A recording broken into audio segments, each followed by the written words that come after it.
নিষ্ঠুর স্বৈরাচারী সরকার দূর হয়ে গেছে। কাল সূর্য উদয়ের সঙ্গে সঙ্গে গণতন্ত্রের ডক্টর মোহাম্মদ ইউনূস সরকার প্রধান, বর্তমানে প্রধান উপদেষ্টা। কি ভাবতে পারছেন? কয়েকদিন আগে যে মানুষটাকে বলা হয়েছিল ইসরায়েলকে সাহায্য করা, তিনি নাকি 100 পাউন্ড কোটি টাকা ইসরায়েলকে সাহায্য করেছেন। এবং আওয়ামী লীগ সরকার বারবার তাকে বলে আসছে সুদখোর এবং ঘুষখোর। আজ সেই মানুষটি সরকার প্রধান। আসলে 100 দানের এই পুরো সংবাদটি ফ্যাক্ট এবং এডিট করা। আসলে ডক্টর মোহাম্মদ ইউনূস সম্পর্কে সবাই যেটা জানে সেটা হলো শান্তিতে নোবেল পুরস্কার পেয়েছেন তিনি। কিন্তু সবাই যেটা জানে না সেটা হলো এই ডক্টর মোহাম্মদ ইউনূসের এমন কিছু অর্জন রয়েছে যা বিশ্বের আর কারো নেই। আপনি তার এই অর্জনগুলো জানলে অবাক হবেন যে এইরকম একজন গুণী ব্যক্তি বাংলাদেশে 100 বছরেও আর আসবে কিনা। পৃথিবীতে 7 জন মাত্র ব্যক্তি আছেন যারা একসঙ্গে আমেরিকান প্রেসিডেন্সিয়াল অ্যাওয়ার্ড, নোবেল এবং কংগ্রেস গোল্ড মেডেল পেয়েছেন। আর এই 3টি পুরস্কারই পেয়েছেন এনারা হলেন Nelson Mandela, Martin Luther king, mother Teresa সহ আরও 4 জন। আর এদের মধ্যে 7ম ব্যক্তিটি হলেন আমাদের ডক্টর মোহাম্মদ ইউনূস।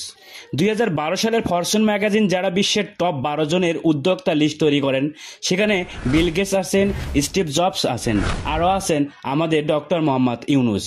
জানলে আরও অবাক হবেন, জাপানের সিনিয়র হাই স্কুলের ইংরেজি টেক্সট বইতে আমাদের ডক্টর ইউনূসকে নিয়ে একটা চ্যাপ্টার আছে। সব স্কুলের ছাত্রছাত্রীরা ওনাকে চেনেন। ডক্টর মোহাম্মদ ইউনূস বিশ্বে ক্ষুদ্র ঋণের জন্য সর্বপ্রথম আলোচিত ব্যক্তি। তার এই প্রক্রিয়াটি ইনফ্যাক্ট যুক্তরাষ্ট্রের মতো উন্নয়নশীল দেশেও এই ক্ষুদ্র ঋণ সিস্টেম চালু করা হয়। তার এই ক্ষুদ্র ঋণের টার্গেট ছিল দরিদ্র মানুষকে সহায়তা করা, তাদেরকে স্বাবলম্বী করা।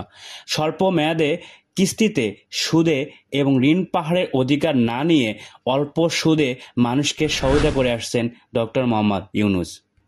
এছাড়াও বাংলাদেশের দারিদ্র্য বিমোচনে অনেক কাজ করে গিয়েছেন ডক্টর মোহাম্মদ ইউনূস। যখন মোবাইল ফোন বিশ্বের বিলাসপণ্য হিসেবে বিবেচিত হতো, তখন বাংলাদেশের গ্রামের নারীদের দারিদ্র্য দূর করতে আমাদের উদ্যোক্তা হিসেবে অর্থাৎ নারীদের উদ্যোক্তা হিসাবে দক্ষ ব্যবহার করে এই টেলিযোগাযোগ অবদান কাজে লাগিয়েছিল ডক্টর মোহাম্মদ ইউনূস।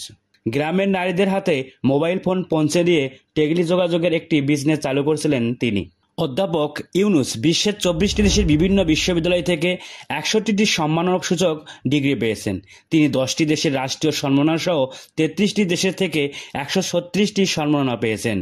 বিশ্বের 39টি দেশের 160টি বিশ্ববিদ্যালয় থেকে সামাজিক ব্যবস্থা কেন্দ্রিক বিভিন্ন সিস্টেম ও একাডেমিক কার্যক্রম আছে, যেগুলো তিনি সম্মানসূচক বয়ে নিয়ে এসেছেন।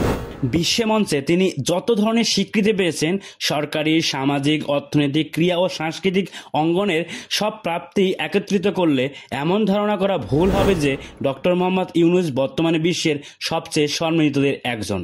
আমাদের সকলের গর্বিত হওয়া উচিত যে তিনি আমাদের বাংলাদেশি এবং তার মতো একজন হায়ার এডুকেটেড এবং দূরদর্শী সম্পূর্ণ মানুষ আমাদের দেশের ক্রান্তিকালীন সময়ে হাল ধরার জন্য সম্মতি জানিয়েছেন এবং তিনি আজ সরকার প্রধান। অথচ এখনো আমরা অনেকেই তাকে নিয়ে বিতর্কিত। অবশ্য এখানে তাদের কোনো দোষ নেই। শেখ হাসিনা তার সময়ে ডক্টর ইউনূসের মতো মানুষকেও অপদস্থ করতে ছাড়েনি।